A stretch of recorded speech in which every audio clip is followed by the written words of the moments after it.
বিয়ের মাধ্যমে স্বামী-স্ত্রী আজীবন একসঙ্গে কাটিয়ে দেওয়ার সিদ্ধান্ত নেন।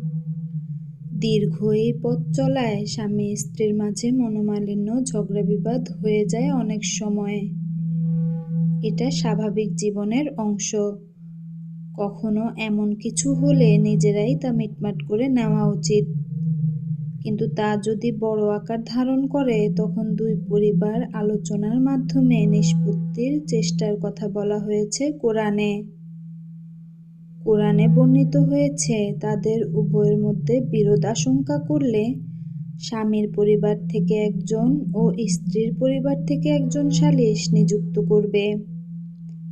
তারা উভয়ে নিষ্পত্তি চাইলে আল্লাহ তাদের মধ্যে মীমাংসার অনুকূল অবস্থা সৃষ্টি করবেন। নিশ্চয়ই আল্লাহ সর্বজ্ঞ ও সর্ববিষয়ে অবহিত। এরপরও যদি কোনো দম্পতির একসঙ্গে থাকা সম্ভব না হয় তাহলে ইসলামে তালাকের ব্যবস্থা রাখা হয়েছে। তবে এই ব্যবস্থা রাখা হলেও তালাক প্রদানে কখনোই উৎসাহ দেওয়া হয় না।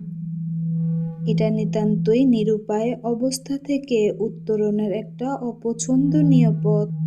বিয়ের বন্ধন ছিন্ন করা সমাজেও যেমন কারো কাছে কাম্য নয়, তেমনি ইসলামেও কাম্য নয়। ইসলামে এটাকে বলা হয় সর্বনিকৃষ্ট হালাল। হযরত মুয়াররিফ রাদিয়াল্লাহু বলেন, রাসূল সাল্লাল্লাহু আলাইহি ওয়াসাল্লাম বলেছেন, আল্লাহর কাছে হালাল বিষয়ের মধ্যে তালাকের চেয়ে অধিকতর ঘৃণিত আর কিছু নেই। তালাক ইসলামে বৈধ হলেও তা আল্লাহর কাছে অপছন্দনীয়। কেননা শয়তানের কাছে সবচেয়ে প্রিয় কাজ হলো স্বামী স্ত্রীর মধ্যে বিচ্ছেদ ঘটানো। সুতরাং শয়তানের প্রিয় কাজ আল্লাহর কাছে কখনো পছন্দনীয় হতে পারে না। আলী রাদিয়াল্লাহু থেকে বর্ণিত হাদিসে রাসূল সাল্লাল্লাহু আলাইহি ওয়াসাল্লাম বলেন, তোমরা বিয়ে করো, কিন্তু তালাক দিও না, কেননা তালাক দিলে আল্লাহর আরশ কেঁপে ওঠে। দাম্পত্য জীবনে দুইজন মানুষের একসাথে মানিয়ে চলার নির্দেশনা দেওয়া হয়েছে ইসলামে। এক্ষেত্রে পুরুষদের সহনশীল ও ধৈর্যের পরিচয় দিতে বলা হয়েছে। আল্লাহ তাআলা পুরুষদের নির্দেশ দিয়েছেন, তাদের সঙ্গে সৎভাবে জীবনযাপন করবে। মহানবী সাল্লাল্লাহু আলাইহি ওয়াসাল্লাম বলেছেন, তোমাদের মধ্যে সেই ব্যক্তি সর্বোত্তম যে তার স্ত্রীর কাছে সর্বোত্তম।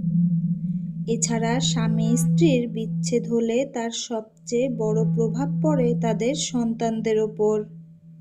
বাবা মায়ের বিচ্ছেদ অনিশ্চিত করে দেয় অনেক ছেলে মেয়ের ভবিষ্যৎ। তারা সবসময় এক ধরনের মানসিক চাপের মধ্যে থাকে। তাই নারী পুরুষ উভয়ের কর্তব্য তালাক থেকে দূরে থাকা। তালাক দেওয়ার ক্ষমতা যেহেতু পুরুষের, তাই পুরুষকে ক্ষমতা প্রয়োগের ব্যাপারে খুবই সংযমী হতে হবে। অন্যদিকে নারীর ব্যাপারেও হাদিসে এসেছে যে নারী স্বামীর কাছে বিনা কারণে তালাক চায় তার জন্য জান্নাতের সুঘ্রাণ পর্যন্ত হারাম হয়ে যায়। আল্লাহ তাআলা আমাদের সবাইকে সঠিক বুঝ দান করুন।